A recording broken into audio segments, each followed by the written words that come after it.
Olá, sejam bem-vindos ao programa Sociedade de Direito, um programa da sua TV Universitária, canal 14 da Multiplay. Esse programa é gravado no estúdio Manuelito Eduardo Campos, aqui da Faculdade da Grande Fortaleza. Hoje a gente vai tratar sobre um tema bem interessante, que particularmente me atrai muito, é direito e cultura. Né? Cultura que deve preencher nossos corações, que deve preencher a sala de aula, que deve preencher o ambiente das crianças, e para isso a gente trouxe dois grandes advogados que atuam nessa área. Primeiramente, eu queria agradecer a presença do Dr. Roberto Real, que atua notadamente com direito e propriedade imaterial, tendo especialização nessa área. Esse é nosso convidado, Dr. Roberto, seja bem-vindo. Também nós convidamos o Dr. Bob Mesquita.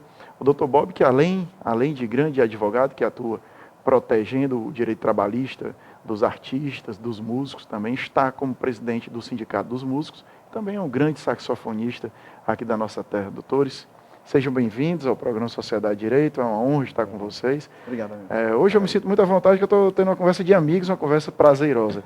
Se parafraseando aquele comentarista esportivo, conversar sobre direito é bom, conversar sobre direito, cultura e arte é melhor ainda, né? É isso aí. Senhores, começar com o Roberto. Roberto, qual é a grande dificuldade hoje que o advogado e o artista encontram para conciliar isso? Como é que o advogado pode chegar? Porque é uma área tão específica, né, Roberto? Sim. Como é que qual é a grande dificuldade que é encontrado nesse ponto? Bom, a gente sabe, primeiro, né, agradecer a oportunidade, a grande oportunidade de estar não só nesse canal, nesse programa de televisão, que é importantíssimo, né, sobre todos os aspectos, mas agora falar como você, realmente você falar sobre cultura na área jurídica ainda é melhor ainda, né, um gosto sensacional, até impossível falar na vida social sem falar em cultura, né. É interessante tocar essa sua pergunta bem provocativa, né, digamos assim, porque a gente atuar como operador do direito, como operador jurídico para a classe artística de uma forma geral, e não só a classe artística, mas as empresas que de alguma forma exploram a atividade do entretenimento, né, da arte de uma forma geral, muitas pessoas não têm conhecimento da legislação, do ordenamento jurídico, e o artista, por si só, é uma classe, né, de trabalhadores, de profissionais que muitas vezes não, até pelo fazer artístico constante, não se preocupam muito com as questões do que dizem respeito ao, por exemplo, os seus direitos trabalhistas, os seus direitos previdenciários, né? A gente percebe proteção que o artista ele faz realmente por amor. Exatamente. Isso ele deixa um pouco de lado, né? Isso que é a proteção da sua própria obra, né? Não sabem que a sua obra tem e deve ser protegida, né, nesse sentido. E não é à toa que, infelizmente, o nosso país tem uma fama de não cuidar muito da sua cultura, da sua arte, né, em si. O patrimônio histórico brasileiro, muitas vezes a gente vê na arquitetura, nas artes plásticas, na pintura, no cinema, na música de uma forma geral, muitas vezes peças de artes que desaparecem ou que são deterioradas e a família e o próprio artista não conhece, né, nesse sentido. Então, de fato, é um grande desafio para nós que trabalhamos do direito, que temos essa sensibilidade também de atuar com isso, você, de alguma forma, agregar a classe artística, né? Isso tem melhorado ao longo dos tempos, se a gente observar da década de 70 para cá, né, antes da década de 70, em plena ditadura, para você exercer o papel de uma atriz, né, de uma vedete, você era considerado como tal e qual, com todo respeito às prostitutas, mas como um prostituta. Claro, havia então você tinha que tirar uma carteirinha, que o próprio ministério tinha que dar autorizando para você fazer um espetáculo. Então a lei que é de 70, né, 6.533, que fala quais são os direitos trabalhistas do artista, como tem que ter o registro profissional, algo nesse sentido, é uma lei que ainda é muito pouco divulgada e muito pouco conhecida. Talvez uma lei que ainda traga, né, Bob? Bob, que é do sindicato, que deve enfrentar todas essas dificuldades aí que geralmente o sindicato já enfrenta, né, em prol dos seus associados, é uma lei ainda que vem com aquele ranço Sim. da ditadura militar, né? Então muita coisa talvez precise ser mudada, né, Bob? Sem dúvida nenhuma. Inicialmente, um prazer, Hamilton, estar aqui com você, Prazer falando sobre direito e falando também sobre arte, notadamente sobre música, que é a nossa especialidade. Complementando o que o Roberto falou, realmente existe uma grande defasagem, principalmente em relação à falta de conhecimento por parte dos profissionais. Né? O sindicato, sem dúvida nenhuma, o sindicato tem sofrido muito, o Sindicato dos Músicos do Estado do Ceará. Ele existe desde 1942, no entanto, nós não temos notícia do funcionamento desse sindicato anterior à década de 80. Nós não temos nenhuma documentação, nenhum tipo de registro. Incrível, ou seja, um sindicato da época da Segunda Guerra Mundial. Exato, 1942. Então, nós refundamos, esse sindicato estava desativado, nós refundamos ele, regularizamos a situação cartorial, a situação no Ministério do Trabalho, e após a refundação começamos um trabalho de formiguinha, né? De conscientização dos profissionais músicos em relação à necessidade de se sindicalizar e de lutar como classe. Então, sem dúvida nenhuma, além das dificuldades sindicais que normalmente enfrentam os sindicatos, nós temos essa dificuldade de adesão do profissional que não entende, como o Roberto até falou, não conhece a lei e também não tem a consciência de que unido ele pode lutar pelos seus direitos, unido ele pode conseguir maiores direitos, maiores benefícios para a sua classe. É incrível Roberto, que às vezes eles acham que a lei vem para atrapalhar, né? Quando na verdade é para proteger, não é isso? Para proteger. Sem dúvida. E isso não só a classe artística, né? Mas como eu mencionei na minha primeira fala, as empresas que trabalham com entretenimento, publicidade, cinema, né? de uma forma geral, muitas delas surgem por conta dessa vontade de fazer uma peça publicitária, de fazer um filme, mas não sabem proteger as obras criadas por essa empresa, ou como tem que lidar essa relação delas com os artistas que são contratados, ou com terceiros. Quando tem, por exemplo, a questão de uma obra cinematográfica, né, por exemplo, aí não sabe como se faz distribuição, como é que se faz os contratos com as grandes, que a gente chama as blockbusters, né, Claro. as grandes produtoras de cinema fora do Brasil. E aí também é quando a gente, vamos dizer assim, chama um pouco a responsabilidade para o Estado, né? Vide Ministério da Cultura também, que de um tempo para cá tem melhorado bastante nesse quesito de incentivo à cultura, até de divulgação, mas falta publicidade e incentivo de mostrar, né, algo de incentivo nesse aspecto. Há pouco tempo a gente se deparou aqui, Bob, com a ocupação da Secretaria de Cultura do município, se eu não me engano.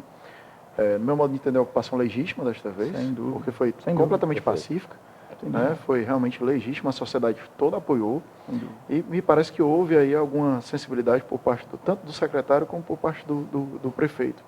Me parece que de 4 milhões que tinham ficado ser dado nos últimos 4 anos, só foi liberado 1 milhão para editais, né? Exato. E o que é que os artistas colocam sobre isso, Bob, ou Roberto, que vocês têm conhecimento? Em relação ao Sindicato dos Músicos, né, a postura, inclusive, um dos nossos diretores, o Amaldson Ximenes, que também é do Conselho Municipal de Cultura, foi um dos que aderiram, um dos principais nomes que participaram ativamente dessa ocupação.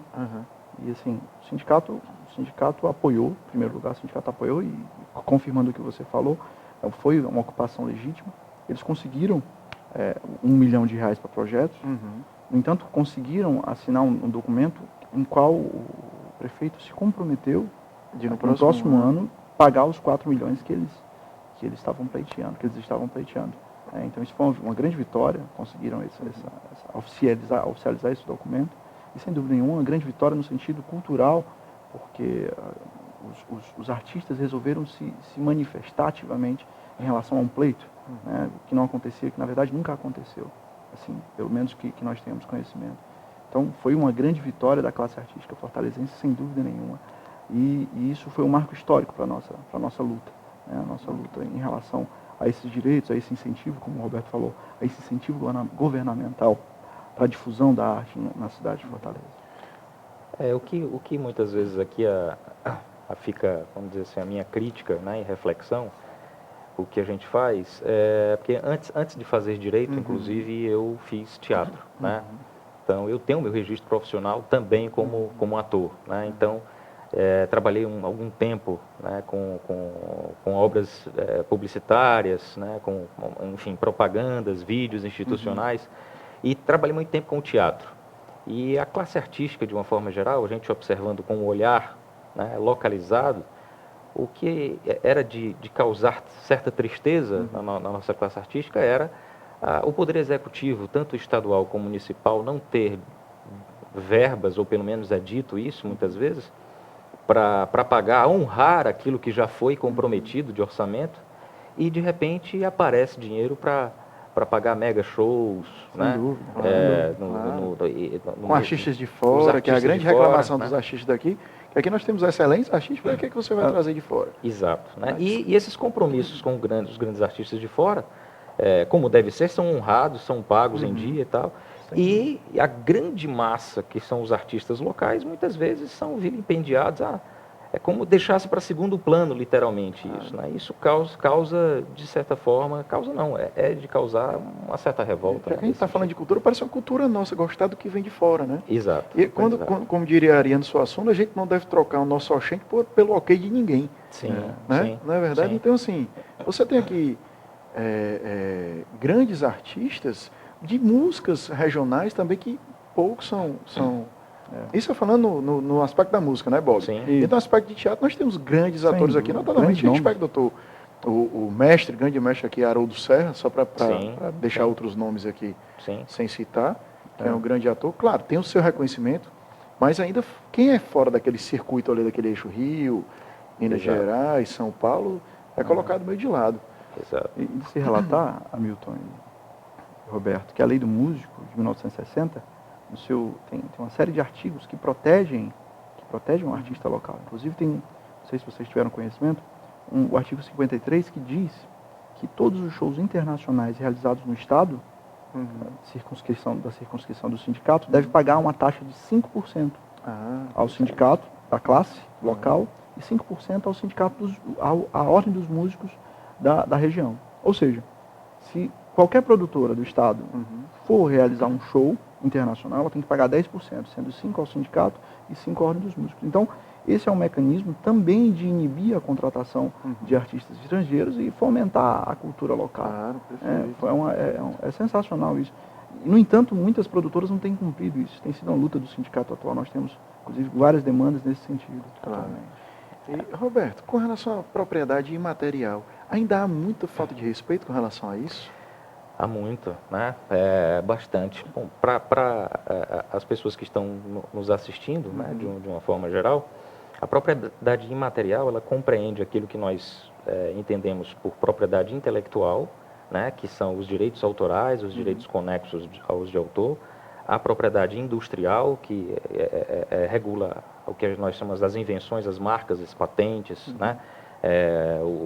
Os objetos de utilidade nesse sentido, e também os direitos da personalidade, que são muitas vezes utilizados no mercado de uma forma geral, como, por exemplo, a intimidade, a privacidade, né, o direito de imagem, o direito de nome, o artista que utiliza a sua imagem para talvez divulgar a gente já produtos, faça um link eventos, com o direito né? digital também. Aí, Sim, e obviamente tem o link com o direito digital nesse aspecto. E a propriedade imaterial, por exemplo, na difusão e na defesa da cultura, se a gente observar os países que defendem, né, ou que têm um maior foco na defesa da cultura do seu povo, você pode prestar atenção.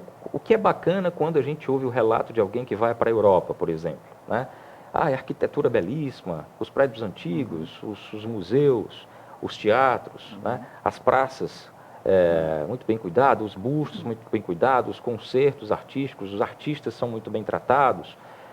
Nesse sentido, se a gente tiver um olhar para dentro de casa, digamos assim, a gente não observa isso. E essa é uma cultura que dentro de casa, né, todas as famílias muitas vezes acabam também não levando em consideração, né? Isso chama atenção porque assim, a gente tem relatos de muitas pessoas que quando vão para fora trazem essa informação satisfeitos. Olha que coisa linda, eu fui em Viena e tocam uma valsa na praça, uma valsa em cada esquina. Eu fui para Nova York e ficam tocando um blues, um jazz ali na esquina do Central Park, né? Tem vários relatos. Mas na hora que chega aqui, Isso. não aproveita isso. Né? E tanto é que isso é algo também interessante, porque quando raríssimas vezes existem projetos que o poder público utiliza, por exemplo, praças, um passeio público, com um chorinho, com músicas de jazz, um piquenique na pracinha, as pessoas, que coisa maravilhosa. Nós temos público para isso, o público quer isso, né? O público tem de uma forma, não tem acesso a isso, mas isso não é divulgado, a gente podia explorar. Sem dúvida. Era a pergunta que eu ia fazer, Bob. A gente sabe que o artista tem que ir onde o povo está. E o povo vai, se tiver o povo vai, Bob? Isso, na verdade, às vezes são, na verdade, um somatório de fatores, né? Às vezes tem um evento, algumas vezes não é divulgado, não são divulgados os eventos Talvez culturais. o problema seja esse, né? Isso também, a divulgação, muitas vezes quando são divulgados, existe um preterimento em relação a determinados eventos, como por exemplo, show de forró. Muitas vezes as pessoas deixam de ir para um show de música instrumental para ir para um show de forró. Ou às vezes deixam de... Enfim, não existe democracia em relação aos estilos musicais. Não existe democracia cultural. Uma certa ditadura Sem direcionada, dúvida, né? sem dúvida nenhuma. Quando a classe artística, o fazer artístico se junta em prol dessa vontade, desse foco de difundir uma festa, eu penso nisso porque eu me lembro há pouco tempo das festas de carnaval de rua aqui em Fortaleza. Então, de uns 5 anos para cá, sim, sem dúvida. Isso tem melhorado e aumentado gradativamente. Isso não se deve, com certeza, isso eu digo, botar a mão no fogo, como diz a expressão, não se deve à política pública. Se deve à organização da sociedade, de grupos de artistas que começaram a ocupar os espaços que não eram ocupados, né? E fazer pequenos grupos de carnaval, porque não existia praticamente políticas públicas voltadas para as festas regionais, folclóricas do nosso povo. E hoje o carnaval de rua de Fortaleza, por exemplo, já é uma realidade, né? Sem dúvida. Nesse sentido, nos moldes de outras capitais algo que a sociedade há muito já vinha reclamando isso. Por que você tem um carnaval numa cidade um pouco mais perto? Por que você tem um carnaval conhecido no estado vizinho? E aqui não, que tem tudo para ter. Exatamente. Né? Na verdade, assim, talvez os movimentos de ocupação que deram origem a tudo isso. Porque é aquela velha história. A gente não tem que se trancar em casa com medo de violência. A gente tem que ocupar os espaços. Exatamente. Ocupar os espaços, notadamente com cultura. Você veja uma atitude boa que teve, só me engano, foi a prefeitura ou o estado, de espalhar livros pela cidade, você pega, devolve. Está tendo circulação de vários livros. A própria Secretaria de Justiça também já está oferecendo livros dentro dos presídios, e a quantidade de livros lido pelos presidiários é enorme, tem crescido consideravelmente. Ou seja, se você ofertar e divulgar, né, Bob, como você muito bem falou, porque não adianta ofertar, você abrir um edital X para a formação de plateia. E se você não divulga a plateia, você está formando quem? Está formando espaço vazio. Na verdade. A gente falou um pouco também sobre o serviço público para apoiar ou não apoiar a cultura. Sim. Senhores, e com relação às empresas, essa lei de incentivo à cultura, a Ancine, né, a Agência Nacional, está chegando junto, está dando apoio, como é que está isso aí no meio de vocês? Bob, se quiser falar alguma coisa? Nesse segmento a gente não tem trabalhado muito. Talvez então, o Roberto tenha mais conhecimento sobre isso. Como é que as empresas têm apoiado? O que eu tenho observado, de uma forma geral, é que as empresas que participam mais perto disso, com as leis de incentivo à cultura, né, que se utilizam disso, são mais as empresas mesmo do eixo ali sudeste, né? Rio, São Paulo, né, Minas. Elas já encaram isso como... algumas já encaram isso como algo que vai agregar, usar a palavra que já ficou muito na moda, né, o verbo, vai agregar a ela uma imagem, né, de empresa que tem responsabilidade social, que tem preocupação com a cultura, nesse sentido. E tanto é que, se a gente observar hoje em dia, o próprio dentro do mercado mesmo, consumidor, né, as empresas que atrelam a sua imagem, a sua marca, né, mensagens de apoio à cultura, de apoio a determinados grupos artísticos, as pessoas têm mais simpatia por essas marcas, isso já está comprovado, né, nas estatísticas e pesquisas feitas nesse aspecto. No campo do Nordeste ainda vemos muita incipiência, né, nesse sentido. Obviamente o empresário tem que se preocupar com a questão do tributo, de como eu vou pagar menos o tributo, né, nesse aspecto, mas isso é muito pouco difundido, é muito pouco explorado, né? nesse aspecto, e muitas vezes, quando apoiam um ou outro grupo, sempre o mesmo Entendi. ou outro Já está grupo. muito vinculado ali. Não Entendi. fica Não tem um uma apoio diversidade, geral, né? O ideal é que Entendi. tivesse uma grande diversidade, né, em relação a isso, e aí caberia, por parte do poder público, né, fazer uma aproximação maior com essas empresas para exatamente ajudar na expansão, na divulgação da cultura do nosso povo. Né? Claro. E, Bob, também importante seria o ensino de arte como um todo nas escolas, né? Isso Sim, ocupando, notadamente de música. Música me parece ser um novo idioma. Um novo idioma. E interessante que se ensina inglês ou espanhol, mas música às vezes é deixado um pouco de lado. Inclusive em 2012, salvo engano, ou 2013, foi criada uma lei municipal, obrigando o ensino das músicas nas escolas, e essa lei não foi cumprida pelo município, né? Não foi efetivada pelo município. É aquela expressão ridícula que a gente fala que a lei não pegou. Não existe isso. A lei é vigente, é eficaz. A lei é vigente, exatamente. Claro.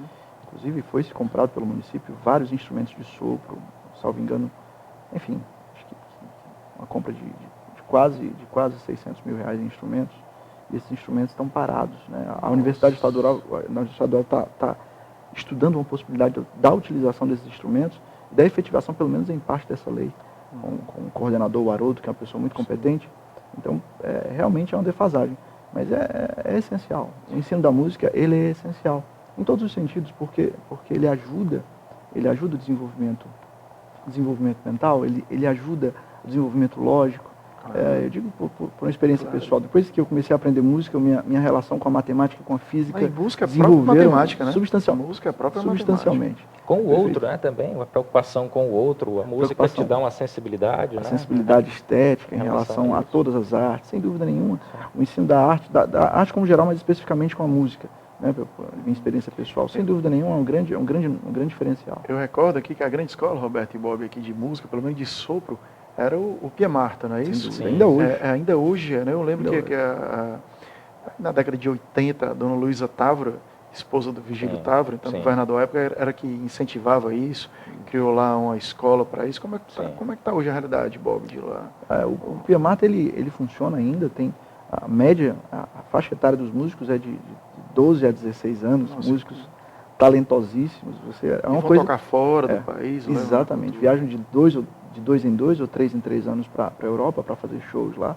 Só, na verdade, é como se fosse um oásis no meio do deserto, um oásis cultural, onde você tem músicos talentosíssimos com 12, 13 anos de idade, você não acredita. Né? Aquelas coisas que você vê em outros países, como no Japão, aquelas crianças tocando um instrumento virtuoso, aqui você não vê, mas em Pia Marta você vê. É impressionante, sem dúvida nenhuma. E não tem nenhum incentivo governamental atualmente. Nenhum incentivo governamental. A maioria do dinheiro que financia o Pia Marta, posso estar enganado, mas a grande maioria do dinheiro e da estrutura fornecida vem da Europa. Incrível, né? Os de fora se preocupam mais. Aquela velha história, o profeta não faz milagre dentro da sua cidade, né? Exatamente. E eu estava lembrando agora de grandes músicos, de grandes artistas que tem aqui no Ceará, Eleazar de Carvalho e outros ali do Iguatu, se eu não me engano, né? Que vem do interior, que o interior em regra é sofrido aqui no Nordeste, e consegue ser quem foi através da arte. Não falo só da música, mas da arte como um todo. Há pouco tempo, Roberto, eu estava conversando com um produtor musical de fora, e a gente teve a oportunidade de conversar que nós não temos que ir para esse eixo Rio, São Paulo, ou Minas Gerais e Brasília, talvez ali onde a coisa acontece. Eles têm que vir para cá, para conhecer o que há de bom aqui da nossa cultura, não é isso? É interessante você mencionar isso e falar sobre isso, porque onde a gente vê, localidade que a gente vê que existe projetos voltados para a educação, cultura e arte, não tem como dar errado. Ela tem outra realidade. Não tem como dar errado. São crianças que desenvolvem o seu raciocínio, né? São crianças que desenvolvem a capacidade cognitivo-comportamental de forma diferenciada. O respeito, sobretudo. Nós temos aqui exemplos do balé da Edisca. Nós temos os maracatus em Fortaleza, né? que exercem um papel fundamental para as comunidades onde existem aqueles maracatus. Né? As oficinas de arte que existem também em algumas comunidades, né, da periferia. Só que isso fica muito isolado. Né? Eu, por exemplo, acho linda a manifestação do Maracanaú, ou do Maracatu, Mas, no entanto, na nossa cidade, a gente só vê na época do carnaval e olhe lá. Claro, né? claro. E, às vezes, os grupos que trabalham com maracatu pedindo auxílio ao prefeito, ao governo, para alguma coisa nesse sentido, e sempre em cima da hora, com muita garra, aquela comunidade sai na avenida, né, nesse sentido, para essas manifestações, e isso era para ter sempre um espaço nesse sentido. Isso era para os turistas. Se a gente vai no Recife Antigo... Claro, tá lá. Né, tá lá as Tá manifestações do maracatu, de baque, lá do Recife, né, antigo nesse sentido. Nós temos aqui um polo do Dragão do Mar. Aquilo ali era para ser cheio de manifestações artísticas, né, nesse sentido. Recentemente, aqui na Faculdade da Grande Fortaleza, a gente teve um programa que foi se referindo aos reisados. Sim. Que a gente vê a tradição de bisavô, avô, filho, neto, bisneto, vem uma sequência de quantos anos nisso e você não vê. Infelizmente a gente não vê mais. Talvez a gente tenha visto um pouco, né, quando a gente era na nossa infância, mas as crianças de hoje não acompanham mais essa cultura. Talvez no interior, mas ainda assim, feito somente com a vontade de cada participante. Assim, Roberto, também são nos grupos teatrais, né? Sim, tem essa dificuldade nos grupos de músicos, que se reúnem aí com a dificuldade para gravar um disco, hoje CD, mais difícil ainda. O tempo para você reunir atores é curtíssimo, né? Tem que preparar. Você mesmo tem que fazer a roupa, você mesmo tem que fazer o cenário, vocês mesmos tem que fazer a peça musical, tem que organizar, tem que gravar. Enfim, eu espero que com esse programa a gente possa abrir os olhos, não só dos empresários, não só do público, do setor público, mas também das pessoas em casa. Sim. Porque assim, se as pessoas em casa, se nós todos buscarmos e ansiarmos por cultura, ela chega até a gente, porque ela está aí. E como o tempo para tudo é muito curto, o nosso tempo também se esvai, e eu queria pedir aqui 30 segundos do doutor Roberto Real, fazer suas considerações finais, e já a gente passa a palavra para o Bob Mesquita, mas com surpresinha ao final de hoje. Primeiro, doutor Roberto, por gentileza. Bom, primeiro, um grande prazer estar nesse programa, que cumpre um papel fundamental e tem um nome perfeito, né? Sociedade e Direito, que, de certa forma, desmistifica o direito como algo muito fechado, muito hermético, né? Nesse sentido, e torna mais próximo a sociedade nesse sentido, e que você que esteja assistindo agora, né, ajude a divulgar a cultura do nosso povo, do seu povo, nesse sentido. Você que mora em condomínio, né, chegar a festa junina, faça a sua festa junina no seu condomínio, né, divulgue o teatro, nas escolas façam peças de teatro nesse sentido, porque, de fato, é dessa forma que a gente preserva, né, a cultura e a propriedade imaterial, né, do nosso povo. Claro. E antes de eu passar aqui a palavra para o Dr. Bob Mesquita, que ele vai nos apresentar uma peça musical aqui com seu sax, como grande saxofonista que é, além de advogado. Caso você queira entrar em contato com a gente, faça através das redes sociais, @faculdadefgf. Deixo já meu muito obrigado e os convido a acompanhar Dr. Bob Mesquita. Bob, o que é que você vai apresentar para a gente aí hoje? Rapaz, antes de mais nada, eu agradeço a presença. Parabéns por essa iniciativa, parabéns pelo programa. Parabéns por esse tema que foi escolhido hoje, pela participação do Dr. Roberto. E, enfim, é um prazer. Eu acho que a música é talvez uma música nordestina, uma música que fazendo apologia à nossa cultura. Que Perfeito. Nós estamos lutando tanto, não é isso? Por favor. Vamos lá. Então, com vocês agora, Bob Mesquita e seu sax.